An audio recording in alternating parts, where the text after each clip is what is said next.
ஓகேவா? என்ன கொடுத்துருக்காங்க அப்படின்னா ஒரு 3 பெல் இருக்கு. அது 4, 7 and 14 மினிட்ஸ் இன்டர்வல்ல அது ரிங் ஆகுது. ஓகேவா? இந்த 3 பெல்லும் சேர்ந்து 6 o'clock ரிங் ஆகுதான். நெக்ஸ்ட் இந்த 3 பெல்லும் சேர்ந்து எப்போ ரிங் ஆகும்னு கேட்டிருக்காங்க. புரியுதா? கொஸ்டின் புரியுதா? நெக்ஸ்ட் இந்த 3 சேர்ந்து எப்போ ரிங் ஆகும், அதுதான் அவங்க கேட்ட கொஸ்டின். ஸோ இந்த மாதிரி கொஸ்டின்ஸ் நிறைய உங்க ப்ரீவியஸ் கொஸ்டின் பேப்பர்ல இருக்கு. ஆல்ரெடி இது 2021 ப்ரீவியஸ் போர்டு எக்ஸாம்ல கேட்ட கொஸ்டின் தான். இந்த மாடல் கொஸ்டின்ல எல்லாத்துலயுமே என்ன டவுட் வரும்னா எல்சிஎம் கண்டுபிடிக்கணுமா ஹெச்சிஎஃப் கண்டுபிடிக்கணுமான்றதா டவுட் வரும். ஆக்சுவலா இதுக்கு என்ன கண்டுபிடிக்கணும் அப்படின்னா எல்சிஎம் தான் கண்டுபிடிக்கணும். அது ஏன் அப்படிங்கிறத இப்ப நான் எக்ஸ்பிளனேஷன் கொடுக்குறேன். சரியா? எல்சிஎம் அப்படிங்கிறது எதுக்குன்னா ஒரு விஷயம் இப்ப நமக்கு 3 பெல்லு சேர்ந்து அடிக்குதுன்னா நெக்ஸ்ட் எப்போ சேர்ந்து அடிக்கும்னு கேக்குறாங்கன்னா அந்த டைம் வந்து நமக்கு இன்க்ரீஸ் ஆகும். புரியுதா? இப்போ 6, 8ன்னு 2 டைம் இருக்கு. அதாவது 6 நிமிஷத்துல 1, 8 நிமிஷத்துல 1 அடிக்குதுன்னு சொல்றாங்கன்னு வச்சுக்கோங்களேன். ஒரு எக்ஸாம்பிளுக்கு அந்த 3 சேர்ந்து எப்போ 1 அடிக்கும் போது அடுத்து வர்ற அதோட மல்டிபிள்ஸ் தான் நம்ம பார்க்கணும். இப்ப லீஸ்ட் காமன் மல்டிபிள்ங்கிறதா என்னது? எல்சிஎம். இதே ஹெச்சிஎஃப் ஏன் கண்டுபிடிக்க மாட்டோம் அப்படின்னா அது ஒரு ஃபேக்டர். அது எப்படி ஆகும்னா கம்மியா தான் ஆகும், கம்மியாகும். அண்ட் சேம் டைம் கொஞ்சம் டைம் டிஃபரன்ஸ் கம்மியா தான் இருக்கும். பட் மல்டிபிள் தான் அதோட நெக்ஸ்ட் ஈவனா சேர்ந்து எல்லாம் ஒன்னா அடிக்குங்கிறது. இப்ப எக்ஸாம்பிளுக்கு பாருங்களேன், 6ஓட மல்டிபிள்ஸ் என்ன? 6, 12, 18, 24. அண்ட் சேம் டைம் 8ஓட மல்டிபிள்ஸ் என்ன? 8, 16, 24. அப்ப ரெண்டும் எங்க மீட் ஆகுது? அந்த 24ன்ற டயத்துல தான் மீட் ஆகுது. இதை தான் அவங்க கேட்டிருக்காங்க. புரிஞ்சுதா? அப்ப எல்சிஎம்ங்கிறது நெக்ஸ்ட், அதாவது அடுத்து எப்போ சேர்ந்து ஒன்னா அடிக்கும் அப்படிங்கிறத மென்ஷன் பண்றது தான். அப்போ இது 24, இது 24. அப்போ 24ல தான் மீட் ஆகுது.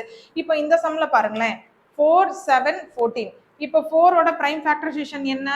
4க்கு வந்து 2 into 2, that means 2 power 2. அடுத்து 7ஓட பிரைம் ஃபேக்டரைசேஷன் என்ன? 7. 7க்கு பிரைம் நம்பர், ஸோ அதுதான் வரும். அடுத்து 14க்கு என்ன வரும்? 2 into 7.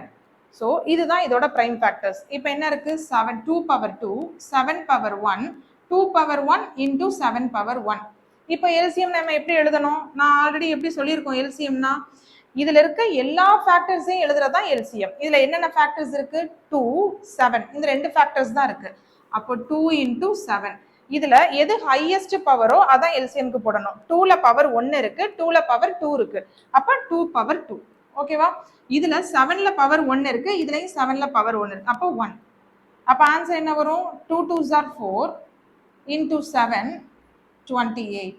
அப்போ நெக்ஸ்ட் எப்போ அது அடிக்குமா? 28 மினிட்ஸ்ல நமக்கு அடிக்குமா? ஆனா அவங்க இன்னொரு கொஸ்டின் என்ன கேட்டிருக்காங்க? 6 மணிக்கு எல்லாம் சேர்ந்து ஒன்னா அடிக்குது, அதுக்கப்புறம் எப்போ அடிக்கும்னு கேட்டிருக்காங்க. அப்ப ஃபர்ஸ்ட் நமக்கு இனிஷியல் டைம் என்ன? Initial time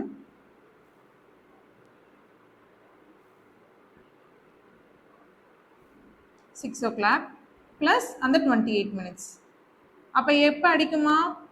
6:28 AM. ஏன்னா அங்க ஏஎம்னு கொடுத்துருக்கனால நான் அதை போட்டிருக்கேன். சரியா? அப்போ ஃபர்ஸ்ட் என்ன கண்டுபிடிக்கணும்? இந்த மாதிரி கொஸ்டின் கேட்டா நெக்ஸ்ட் எப்போ அடிக்கும் அப்படின்னு கேட்டாலே நீங்க ஆட்டோமேட்டிக்கா நீங்க என்ன பண்ணலாம் அப்படின்னா அதுக்கு எல்சிஎம் தான் கண்டுபிடிக்கணும். ஸோ ஃபர்ஸ்ட் என்ன பண்ணுங்க? பிரைம் ஃபேக்டரைசேஷன் போடுங்க, அடுத்து எல்சிஎம் கண்டுபிடிங்க, அந்த கொடுத்துருக்க டைமோட இந்த டைமை ஆட் பண்ணிக்கோங்க. ஸோ லாஸ்ட் எழுதிக்கோங்க.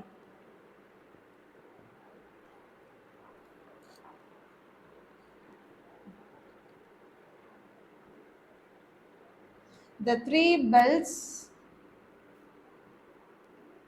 ring together 6:28 AM அப்படின்னு முடிச்சுக்கலாம். ஓகேவா? நெக்ஸ்ட் சம் பார்க்கலாம். HCF and LCM of two numbers is 9 and 459 respectively. அதாவது ஒரு நம்பரோட HCF-உம் LCM-உம் நமக்கு கொடுத்துருக்காங்க. அது என்ன நம்பர் அப்படின்னா HCF of 9, LCM of 459. இது எப்படி கண்டுபிடிக்கிறது? ரெஸ்பெக்டிவ்லின்னு ஒரு வேர்டு கொடுத்திருந்தாலே HCF, அதாவது ஃபர்ஸ்ட் இருக்க நம்பர் ஃபர்ஸ்ட்டுக்கும் செகண்ட் இருக்க நம்பர் செகண்டுக்கும் வரும். சரியா? இதை ஞாபகம் வச்சுக்கோங்க. HCF-ன்றது 9, LCM-ங்கிறது 459. இஃப் ஒன் நம்பர் இஸ் 27, அதுல ஒரு நம்பர் 27ஆ இன்னொரு நம்பர் என்னன்னு கேட்டிருக்காங்க. ஓகேவா? இதுக்கு ஒரு ஃபார்முலா இருக்குப்பா. என்னன்னா HCF into LCM equal to product of two numbers. Product of two numbers. ஓகேவா? அதாவது அந்த ப்ராடக்ட் ரெண்டு நம்பர் கொடுத்துருக்க ரெண்டு நம்பரை நமக்கு மல்டிப்ளை பண்ணும்போது ஹச்சிஎஃப்ஐயும் எல்சிஎஃப்ஐயும் மல்டிப்ளை பண்ணா என்ன ஆன்சர் கிடைக்குமோ சேம் ஆன்சர் தான் கிடைக்கும். ஓகேவா? இப்போ நமக்கு ஹச்சிஎஃப் என்ன தெரியும், நான் என்ன தெரியும், அதை இங்க சப்ஸ்டியூட் பண்ணுங்க. எல்சிஎம் என்ன நமக்கு கொடுத்துருக்காங்க, 459 கொடுத்துருக்காங்க, அதை இங்க சப்ஸ்டியூட் பண்ணுங்க. ப்ராடக்ட் ஆஃப் டூ நம்பர்ஸ், நான் ரெண்டு நம்பரை என்னன்னு எடுத்துக்கிறேன்னா நம்பர் 1 இன்டூ நம்பர் 2ன்னு எடுத்திருக்கேன். ஓகேவா? ப்ராடக்ட்னா மல்டிப்ளிகேஷன், அதனால நம்பர் 1 நம்பர் 2 ரெண்டு எடுத்திருக்கேன். நம்பர் 1ங்கிறது நமக்கு என்னது 27. ஓகே, அப்போ 9 into 449 equal to 27 into number 2. எனக்கு நம்பர் 2 தெரியாது, அதனால நான் அதை அப்ளை பண்ணல. ஓகேவா? இப்போ இந்த சம் தெரிஞ்சிருக்கும், ஆனா நிறைய பேர் என்ன தெரியுமா பண்ணுவீங்க, இதை மல்டிப்ளை பண்ணிட்டு அதுக்கப்புறம் போய் டிவைட் பண்ணுவீங்க. அதுக்கு தான் ரொம்ப நேரம் ஆகும். நல்லா ஞாபகம் வச்சுக்கோங்க, ஒரு விஷயம் சிம்பிளிஃபை பண்ணும்போது நீங்க மல்டிப்ளை பண்ணாதீங்க, அதை டிவைடுக்கு கொண்டு வந்துட்டு அதுக்கப்புறம் அதை சிம்பிளிஃபை பண்ணும்போது உங்களுக்கு இன்னும் ஈஸியா இருக்கும். சரியா? இப்போ இங்க என்னவா இருக்கு, மல்டிப்ளிகேஷன்ல இருக்கு, நமக்கு என்ன தேவை, நம்பர் 2 தேவை. அப்போ அதை அப்படியே வச்சுட்டு இந்த பக்கத்துல இருக்க 27 இங்க டிவிஷனுக்கு கொண்டு வந்துருங்க. சரியா? இந்த பக்கம் பிளஸ்ஸா இருந்தா மைனஸ், இங்கிட்டு மல்டிப்ளிகேஷனா இருந்தா இங்கிட்டு டிவிஷன், அந்த கான்செப்டை மறந்துடக்கூடாது. இப்போ 27 இங்க இருக்கா, அதை கீழே கொண்டு வாங்க. 9 into 459 by 27 equal to n2. புரிஞ்சுதா? இப்போ கேன்சல் பண்ணுங்க. 1 9s are 9, 3 9s are 27. இந்த 3யும் 459 கேன்சல் பண்ணலாமா? 1 3s are 3, again 1 3s are 3, remainder 1, 5 3s are 15, 3 3s are 9. அவ்வளவுதான் ஆன்சர். அப்ப n2 நமக்கு என்ன கிடைச்சிருக்கு, 153. வேணும்னா நீங்க செக் பண்ணி பார்த்துக்கலாம். இந்த 153யையும் இந்த 27யும் மல்டிப்ளை பண்ணாலும் இந்த 459யும் 9யும் மல்டிப்ளை பண்ணாலும் சேம் ஆன்சர் தான் வரும். புரிஞ்சுதா? அவ்வளவுதான் இந்த சம்.